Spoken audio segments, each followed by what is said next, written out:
자, 신명기 14장 3절부터 8절까지 내용은 이제 21절까지 내용이고요. 함께 봉독합니다. 너는 가증한 것은 무엇이든지 먹지 말라. 너희가 먹을 만한 짐승은 이러하니 곧 소와 양과 염소와 사슴과 노루와 불구스름한 사슴과 산염소와 볼기가 흰 노루와 뿔이 긴 사슴과 사냥들이라. 짐승 중에 굽이 갈라져 족발도 되고 새김질도 하는 모든 것은 너희가 먹을 것이니라. 다만 새김질을 하거나 굽이 갈라진 짐승 중에도 너희가 먹지 못할 것은 이것이니 곧 낙타와 토끼와 사반 그것들은 새김질은 하나 굽이 갈라지지 아니하였으니 너희에게 부정하고 돼지는 굽이 갈라졌으나 새김질을 못함으로 너희에게 부정하니 너희는 이런 것의 고기를 먹지 말 것이며 그 사체도 만지지 말 것이니라. 아멘. 하나님의 말씀입니다. 그 다음에는 이제 물고기 종류, 먹을 것, 못 먹을 것, 그리고 새 종류도 먹을 것, 못 먹을 것, 뭐 땅에 기는 것을 먹지 말라, 뭐 그런 말씀들이 21절까지 이어지게 됩니다. 이게 구약의 이스라엘 백성들을 향한 하나님의 음식의 규례였습니다. 먹을 것과 먹지 말아야 할 것을 하나님이 말씀하셨다. 구약입니다. 구약. 하나님이 어떤 것은 먹으라 하시고 그 맛있는 돼지고기는 먹지 말라 분명히 말씀하셨거든요. 그래서 아직도 이슬람 사람들이나 이 구약의 같은 율법의 경전을 공유하는 그런 종류의 종교들은 아직도 돼지고기를 먹지 않습니다. 네.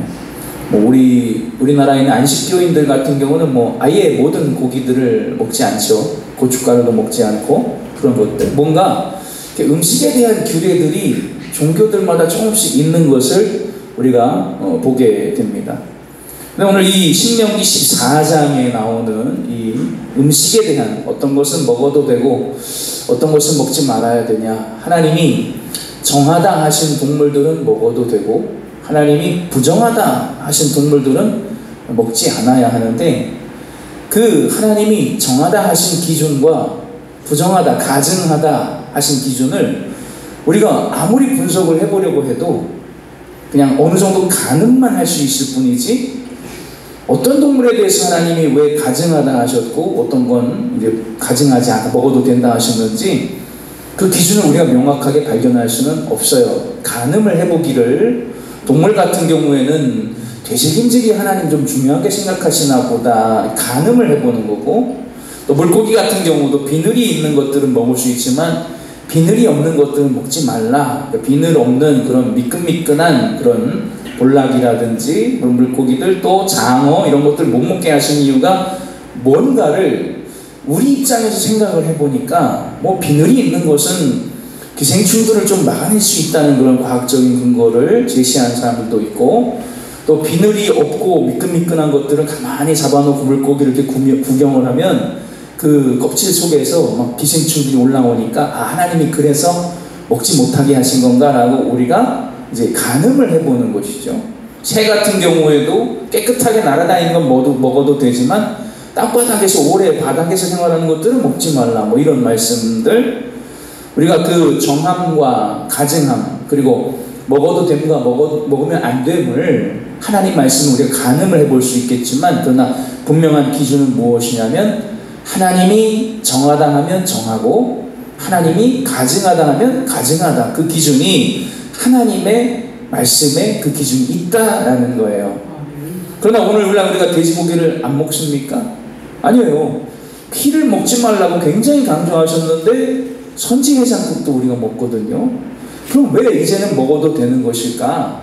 예수님께서 우리에게 말씀하신 첫 번째 근거가 무엇이냐면 너희들이 하나님 앞에 정결함을 유지하여야 하는데 예수님이 율법을 강화시키시고 완성해 주신 산상순을 보면 뭐라고 말씀하시느냐 너희의 입으로 들어가는 것들이 너희를 더럽게 하는 것이 아니라 너희에게서 밖으로 나오는 것이 너희를 더럽게 하느니라 하면서 음식으로 인하여 너희가 더러워지는 것이 아니라 너희의 마음에 있는 생각을 말함으로 또는 너희의 부정한 것들을 입술을 통해 말함으로 말미암아 너희가 더러워지는 것이다 라고 하나님 예수님께서 율법을 강화시켜 주시고, 그리고 언제부터 이제 이 음식물에 대한 규례가 완전히 해결이 되냐면, 베드로가 이방인에게 복음 전하라는 환상을 듣게 되고, 물론 그 환상은 음식에 대한 환상은 아닙니다.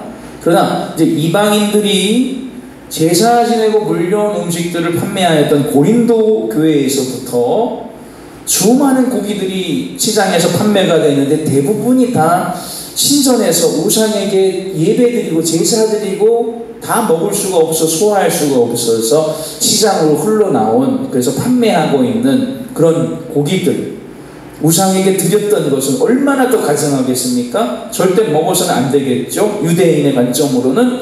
그러나 바울이 하나님의 영에 감동되어 기록하기를, 모든 음식물들은 감사로 먹으면 너희들에게 해가 될 것이 없으니 묻지 말고 먹으라 라고 말합니다.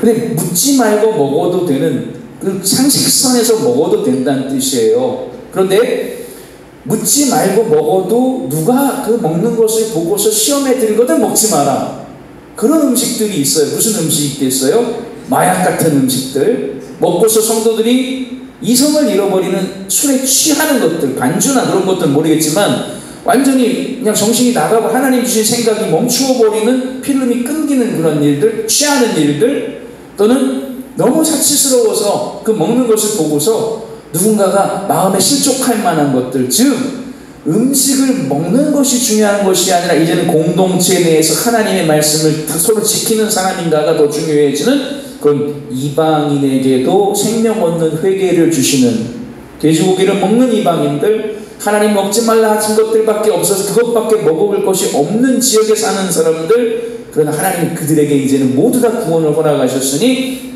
더 이상 음식물로 인하여 우리가 거기에 매이지 않는 역사를 신약시대에 드디어 우리에게 열어주셨더라는 거예요. 모든 것은 다 하나님께 감사함으로 먹으면 해될 것이 없다. 이번 소주를 이렇게 따라놓고, 우리 좀 맥주 채우면 폭탄주가 돼 훨씬 맛있죠? 여러분, 하나님 감사합니다. 오늘 나에게 이 소주를 주셔서 끝내주겠다. 하나님의 영광을 위해서라면 마시세요. 하나님의 영광을 위해서 감사로 먹을 수 있으면 먹으면 됩니다. 그러나 아닌 것 같다, 한 잔, 두 잔, 세 잔 먹어서 이제 막 말이 헛나가고 막 나름 실수할 것 같아, 그러면 안 되는 거예요. 이성이 끊어지면 안 되는 거예요. 그래서 하나님 주신 것이 우리가 이제는 정한 동물과 부정한 동물 상관없이 먹을 수 있는 이유가 또한 무엇이냐면, 바울이 말해요. 자, 모든 창조물은 다 누가 만드신 겁니까? 하나님이 만드셨기에. 메기도 껍데기 없는 막 부정하고 지저분해 보이는 것이라 할지라도 그 녀석 누가 만드셨어요? 하나님이 만드셨기 때문에 이제는 모든 음식물, 심지어 그 음식물을 벌써 먹고 있던 이방인들을 만나게 되거든요. 지저분한 것들, 막 먹을 것이 밖에서 막 환경도 그렇고 좋은 환경이 아니라 그런 것을 먹지 않으면 살 수 없는 그런 지역에도 복음이 들어갔을 때 감사함으로 먹으면 해될 것이 없다. 왜? 그것도 하나님이 만드셨어. 하나님이 만드신 것이기에. 그러나 여러분, 모든 것이 강하지만 또 모든 것이 다 유익한 것은 아니란 말이에요. 그걸 판단하는 건 여러분 안에 계신 성령께서 행하게 하신 대로 해야 되는 거예요. 뭐 무슨 마약초 무슨 뭐라 그럽니까? 그런 것도 하나님이 만드신 거예요. 셋째 날 만드신 거거든요. 이것들도 갈아서 말려서 빻아가지고 이렇게 담배 같이 피면은 마약이 되는 그런 그 식물도 누가 만드셨어요? 하나님이 만드셔서 피워도 되고 먹어도 되지만, 그러나 모든 것이 유익한 것은 아니라는 거죠. 우리 안에 있는 성령께서 인도하시는 대로 음식물에 대한 규례도 이제는 하나님이 자유롭게 풀어주시고, 그러나 모든 것이 다 강한 것은 아니기에 하나님의 정결함을 지키면서, 건강을 지키면서, 하나님께 감사하면서 모든 것을 먹고 마시고 행하고 기뻐하고 감사하고 찬양할 수 있는 그런 저와 여러분들이 다 되시기를 주님의 이름으로 축원합니다. 아멘. 기도하겠습니다.